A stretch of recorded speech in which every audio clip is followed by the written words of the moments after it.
Hi guys, welcome back to a new video. Last video post பண்ணி 5 days ஆகிருச்சு. எனக்கு cold and fever இருந்ததுனால என்னால் பெருசாக ரெக்கார்ட் பண்ண முடியல. பட் இப்போ கொஞ்சம் கொஞ்சமாக ரெக்கவர் ஆகிட்டு இருக்கிறதுனால ஓகே இன்னைக்கு வந்து ஒரு சில விஷயங்கள்லாம் பேசலாம்னு தோணுச்சு. நம்ம ஆஷனா அண்ட் சிஎஸ்கே மேனேஜ்மெண்ட்க்கு இருந்த கனெக்ஷன் முடிஞ்சிருச்சுன்னு நினச்சா something is happening behind the சீன்ஸ்னு நமக்கு தெரியுது. பிகாஸ் ரீசெண்டாக ஆஷனா சிஎஸ்கே சிஇஓ காசி விஸ்வநாதன் சாரை மீட் பண்ணியிருக்காரு.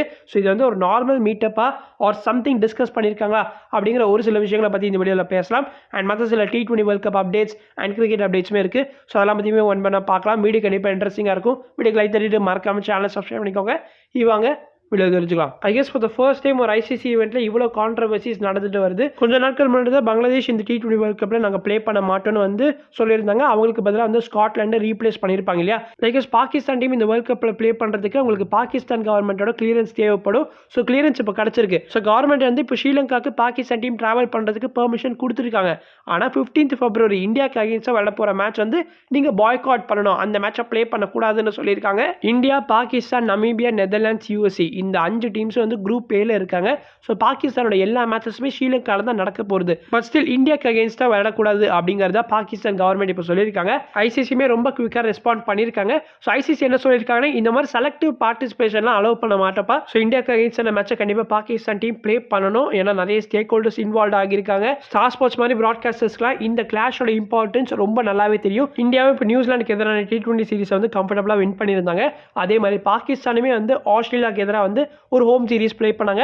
அதையுமே கன்வின்சிங்காக வின் பண்ணியிருப்பாங்க. ஸோ ரெண்டு பேரோட ஃபார்முமே ரொம்ப நல்லா இருக்குது. இன்கேஸ் பாகிஸ்தான் டீம் வந்து செமிஃபைனல்ஸ் ஒரு ஃபைனல்ஸ்க்கு வராங்கன்னா அஃப்கோர்ஸ் திரும்ப இந்திய டீமை ப்ளே பண்ணுற மாதிரி தான் இருக்கும். கண்டிப்பாக ஐசிசிக்கு இது தலையை பிச்சுக்கிற அளவுக்கு ஒரு பிரச்சனையாக இருக்க போகுது. ஐசிசி முன்னாடியே பாகிஸ்தான் டீமுக்கு ஒரு வார்னிங் கொடுத்துருப்பாங்க. வெதர் இந்த வேர்ல்ட் கப் நீங்கள் பாய்காட் பண்ணுறீங்கன்னா நீங்கள் நிறைய கான்சிக்வன்சஸை ஃபேஸ் பண்ணுவீங்க. அதை எதையுமே பொருட்படுத்தாமல் இப்போ பாகிஸ்தான் டீம் வந்து இந்த வேர்ல்ட் கப்பை பாய்காட் பண்ணுறாங்க. ஆக்சுவலி பாகிஸ்தான் டீம்னு சொல்கிறத விட பாகிஸ்தான் கவர்மெண்ட் தான் சொல்லி ஆகணும். ஏன்னா அவங்க தான் டிசிஷன் அத்தாரிட்டியில் இருக்காங்க. அவங்கள தாண்டி இவங்களால எதுவுமே செய்ய முடியாது. வேர்ல்ட் கப்போட வார்ம் அப் கேம்ஸ் இப்போ கிக் ஆஃப் ஆகிருச்சு. நேற்றுக்கு இந்தியா ஏ டீம் வந்து யூஎஸ்ஏ ஃபேஸ் பண்ணியிருப்பாங்க. 38 ரன்ஸ் மார்ஜினில் இந்தியா ஏ டீம் இந்த மேட்சை வின் பண்ணியிருந்தாங்க. நம்ம ஆயுஷ் மதனி தான் கேப்டனாக இருந்தார். திலக் வர்மாவும் இப்போ காம்படேட்டிவ் கிரிக்கெட்டுக்கு ரிட்டர்ன் ஆகிட்டாரு. ஸோ T20 வேர்ல்ட் கப்புக்கு is going to be available. India ஏவோட ஸ்டார் பேட்டரா நாராயண் ஜெகதீஷன் தான் இருந்தார். ஒரு செஞ்சுரியை ஸ்கோர் பண்ணியிருந்தாரு. Most of the warm up matches தான் ஜியோ ஹாட்ஸ்டாரில் டெலிகாஸ்ட் பண்ணுறாங்க.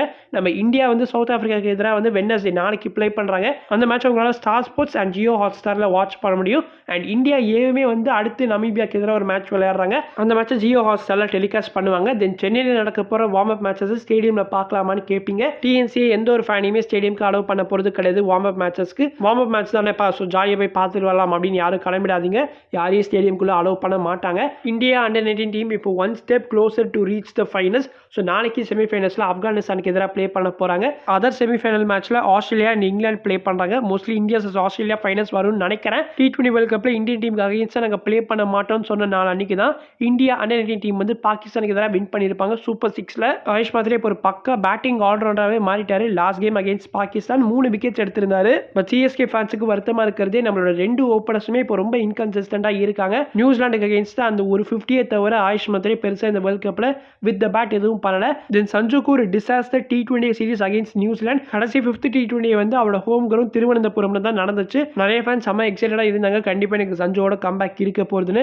ஆனால் அன்ஃபார்ச்சுனேட்டாக சஞ்சு கடைசி மேட்ச்லையுமே 6 ரனுக்கு ஆட்டம் இழந்திருப்பார். இந்த 5 மேட்ச் T20 சீரிஸில் Sanju manage to score only 46 runs. சஞ்சுக்கு இனிமே ஒரு 1 லாஸ்ட் சான்ஸ் இருக்குது. நாளைக்கு India South Africa warm up game நடக்க போகுது. இது வார்ம் அப் கேம்னால ஆல் 15 பிளேயர்ஸுமே கண்டிப்பாக வந்து ப்ளே பண்ணுவாங்க.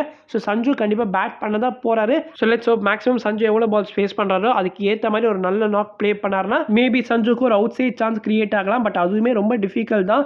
லாஸ்ட் T20 கேம் முடிஞ்சதுக்கு அப்புறமா அந்த ட்ராஃபி பிரசன்டேஷன் டைம் அப்போ நம்ம இந்தியன் பிளேயர்ஸ் எல்லாருமே செம ஹாப்பியாக பேசிட்டு இருந்தாங்க. பட் சஞ்சுவோட ஃபேஸில் மட்டும் ஒரு டிசப்பாயின்மெண்ட் அண்ட் சேட்னஸ் தெரிஞ்சிச்சு. ஹி கிளியர்லி நோஸ் அவரோட பொட்டன்ஷியலுக்கு அவர் ப்ளே பண்ணலன்னு. So let's hope IPL season அப்போ சஞ்சுவோட ஃபார்ச்சூன்ஸ் சேஞ்ச் ஆகும்னு. ஹாம்ஷயர் கிளப் இப்போ ட்ரிஸ்டன் ஸ்டப்ஸை இந்த T20 பிளாஸ்டுக்கு சைன் பண்ணியிருக்காங்க. தெரியாதவங்களுக்கு நான் சொல்கிறேன், GMR குரூப் தான் வந்து ஹாம்ஷயர் டீமை ஓன் பண்ணுறாங்க. இந்த இயர் The 100லையுமே GMR குரூப் கோ ஓன் பண்ணுற சதர்ன் பிரேவ் டீமுக்காக தான் வந்து நம்ம ட்ரிஸ்டன் ஸ்டப்ஸ் ப்ளே பண்ண போகிறாரு. ஃபைனலாக ஆஷன்னா டு சிஎஸ்கே விஷயத்துக்கு வருவோமா. ஸோ ஆஷன்னாவோட யூடியூப் சேனல் இருக்கு இல்லையா, இல்லையா, அந்த யூடியூப் சேனலோட இன்ஸ்டாகிராம் பேஜில் வந்து ஒரு போஸ்ட் ஒன்று போட்டிருந்தாங்க. அந்த போஸ்டோட கேப்ஷனில் Ashna into Kasi sir today brewing over cricket இதுதான் கேப்ஷனில் இருந்துச்சு. ஃபோட்டோவில் வந்து ஆஷ்னா அண்ட் காசி சார் வந்து பேசிட்டு இருக்கிற மாதிரி ஒரு கேண்டிட் பிக்சர். ஸோ இந்த போஸ்ட்டுக்கு கீழே கமெண்ட்ஸில் பார்த்தோன்னா நம்ம ராஜாமணி இருக்காரு இல்லையா, அஸ்வின் சஞ்சு மாதிரி நிறைய பிளேயர்ஸ்க்கு ராஜாமணி தான் ட்ரெயினராக இருக்காரு.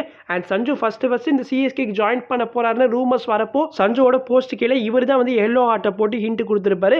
இப்போ வந்து இந்த போஸ்ட் கீழேயுமே கமெண்ட் பண்ணியிருக்காரு. என்ன சொல்லியிருக்காருன்னா, very happy for you Ashwin, my best friend, I am waiting Ashwin அப்படின்னு போட்டு ஒரு லைன் சிம்பிளை போட்டிருக்காரு. கண்டிப்பாக இதை வச்சு நம்மளால எதுவுமே கெஸ் பண்ண முடியாது. மேபி அஸ்வினோட யூடியூப் சேனலில் ஒரு பாட்காஸ்ட்டாக கூட வந்து நம்ம காசி சார் வந்திருக்கலாம். ஒருவேளை அந்த பாட்காஸ்ட்டில் காசி சார் கன்ஃபார்ம் பண்ணியிருக்கலாம் நம்ம சிஎஸ்கேக்கு அஸ்வின் அண்ணா ஆஸ் பவுலிங் கோச்சா ரிட்டர்ன் ஆக போறாருன்னு. சிஎஸ்கேல ஆல்ரெடி பவுலிங் கன்சல்டன்டா எரிக் சேமன்ஸ் இருக்காரு. தென் அசிஸ்டன்ட் பவுலிங் கோச்சா ஸ்ரீதரன் ஸ்ரீராம் வேற இருக்காரு. இன்கேஸ் ஆஷனா சிஎஸ்கேக்கு வராருன்னா இங்க எந்த ஒரு ரோலுமே வேகண்டா இருக்கிற மாதிரி தெரியல. அண்ட் கரெக்டாக ப்ராக்டிஸ் கேம்ப்க்கு இன்னொரு ஃபியூ வீக்ஸ் டைம் இருக்கிறப்போ ஆஷனா இப்போ காசி சாரை மீட் பண்ணியிருக்கிறதுனால கண்டிப்பாக ஏதோ ஒன்று நடக்க போகுதுன்னு தான் தோணுது. நீங்க என்ன நினைக்கிறீங்க? ஆஷனா சிஎஸ்கேக்கு வரதுக்கான வாய்ப்புகள் இருக்கா இல்லையா அப்படிங்கிறத மறக்காம கமெண்ட்ஸ்ல ஷேர் பண்ணுங்க. எனக்கு த்ரோட் பெயின் அண்ட் பேச முடியாத காரணத்தினால தான் வந்து நான் விட்டு பேசியிருக்கேன். ஸோ மன்னிச்சுக்கோங்க. கண்டிப்பாக நெக்ஸ்ட் வீடியோலேருந்து வந்து ப்ராப்பராக நம்ம வந்து ஃபுல் ஃபோர்ஸில் வந்துடலாம். சரி, ஓகே, நெக்ஸ்ட் வீடியோவில் சந்திக்கலாம். அது வரைக்கும் பீஸ், பை.